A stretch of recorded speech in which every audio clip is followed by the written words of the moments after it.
Today, let's talk about the 3 words that will help you so much in your leadership journey here. These 3 phrases, I should say, will help you build better relationships with the people that you lead, and it'll help increase your influence as well. So if you're ready for the first one, here we go. The first phrase that will help increase your relationships when it comes to leadership and in all areas of your life and every type of relationship is the phrase, "I'm sorry." Now, I know you weren't expecting me to say that because a lot of people say, "I'm sorry, what does that have to do with leadership?" And "I'm sorry," that sounds like coming from a place of weakness. But actually, being the first to say, "I'm sorry," even if it's not even your fault, actually puts you in a place of strength. Saying, "I'm sorry," makes you the bigger person, if that makes sense. I once knew a guy in this business that got divorced because he would not say, "I'm sorry" to his wife.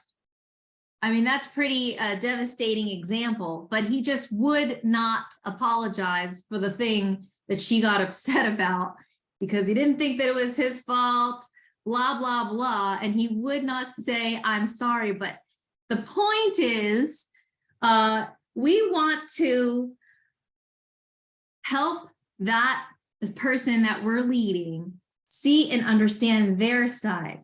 But they can't see their side of the responsibility that they needed to have taken in order to get the result that they were looking for, that they wanted to blame everybody else but themselves until you say, "I'm sorry." I'll give you an example.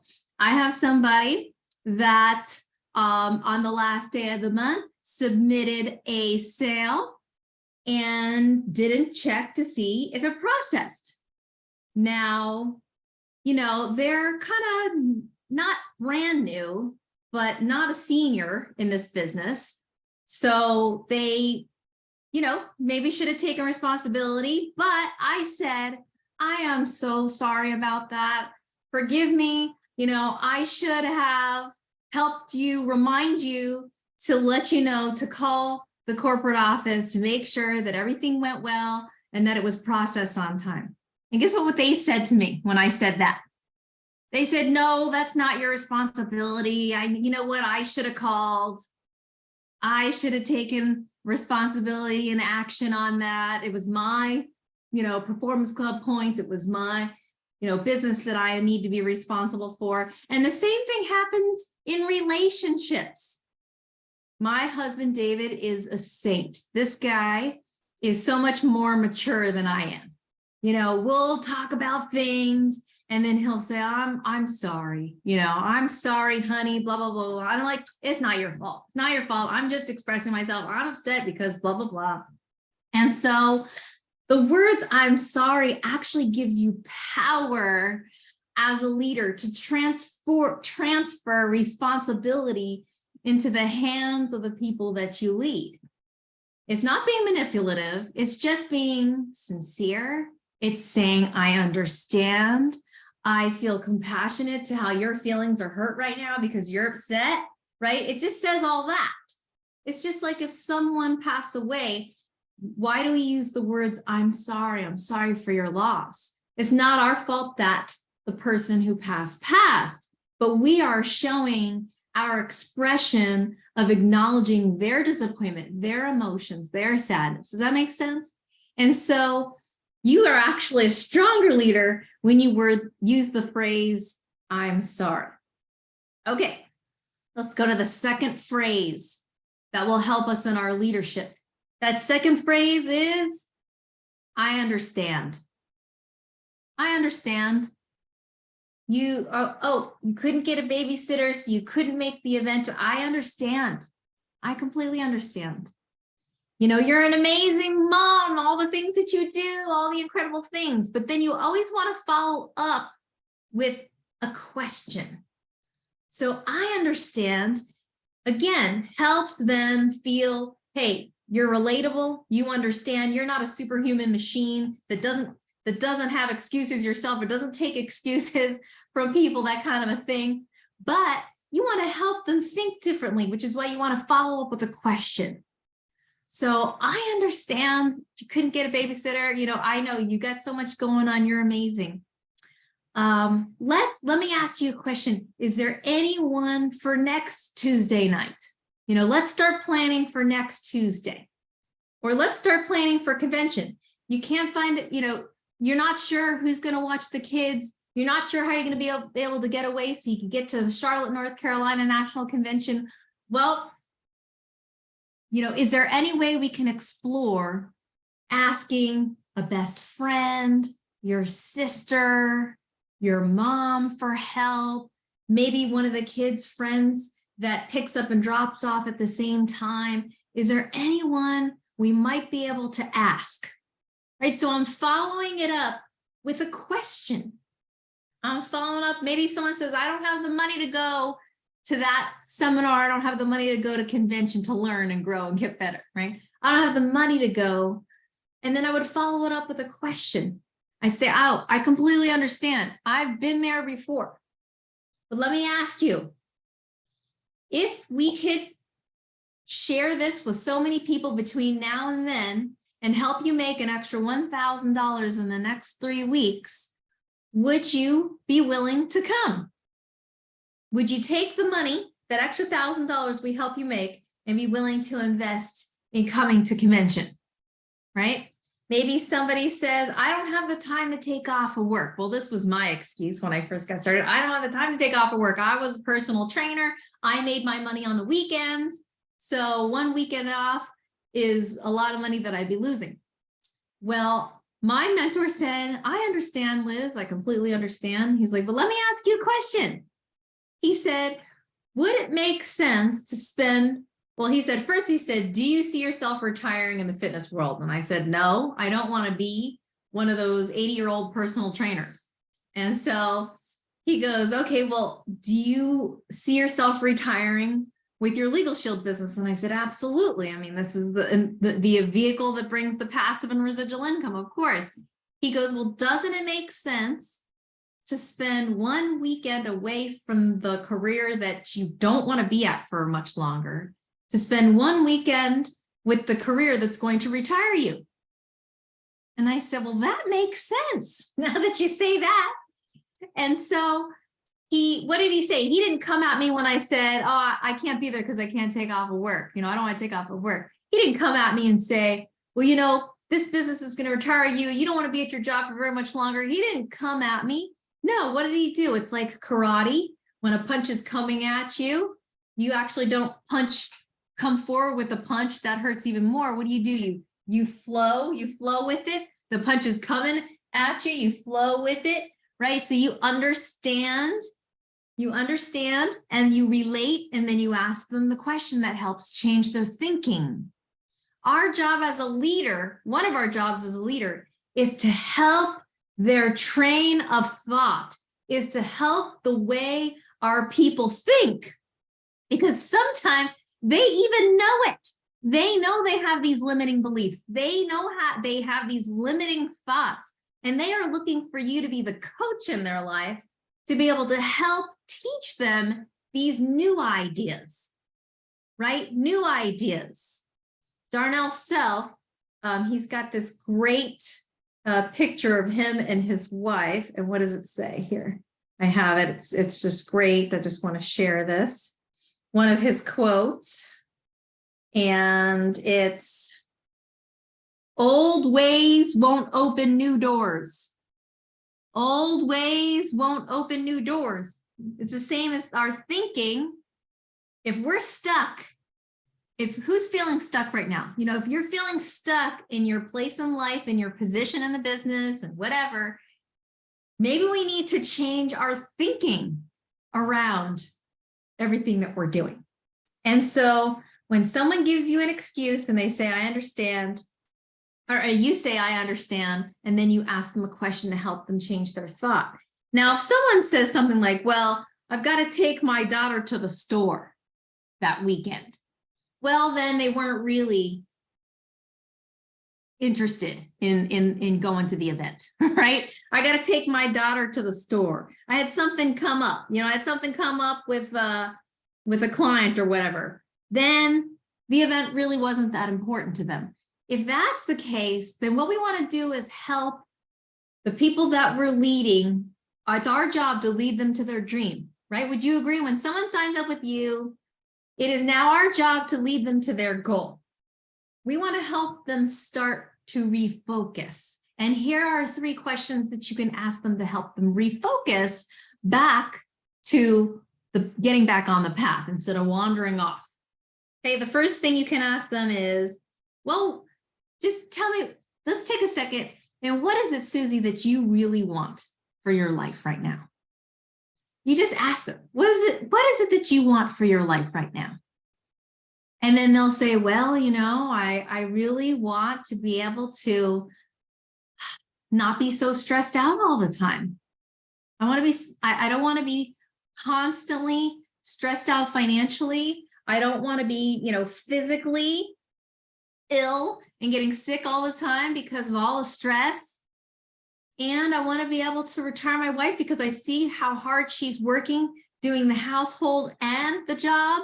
I mean, that pains me. So you're asking them, what is it that you really want? And let them talk about it. They'll go back to their why. And then you want to ask them, and well, why is that important to you? Why is that important to you? That you, right? Why is it important to you that you don't want to stress financially anymore? And they're like, well, because all the pressure, you know, he's like, I don't like feeling irresponsible financially. And I feel like every month I come up short and it doesn't make me feel good about me as a person, doesn't make me feel good about me as providing for my family. It just doesn't make me feel good, right? So you're asking them, well, why is that important to you?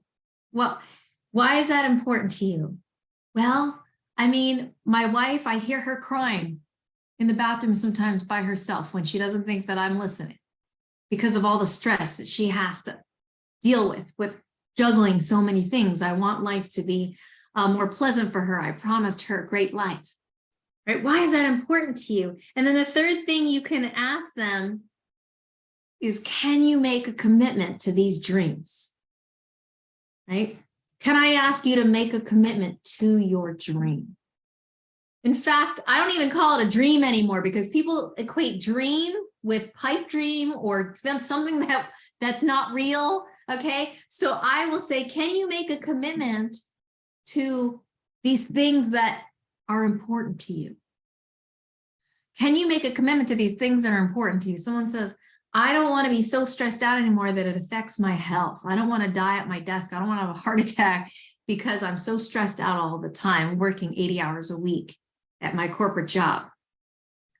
So you just say, can you make a commitment to this that's important to you, right? That's important to you. Your health is important to you. Can I hold you accountable? As Lou Boya said last week on the leadership training, can I hold you accountable to this that's important to you? And of course, they're going to say yes, right? They need somebody to help them.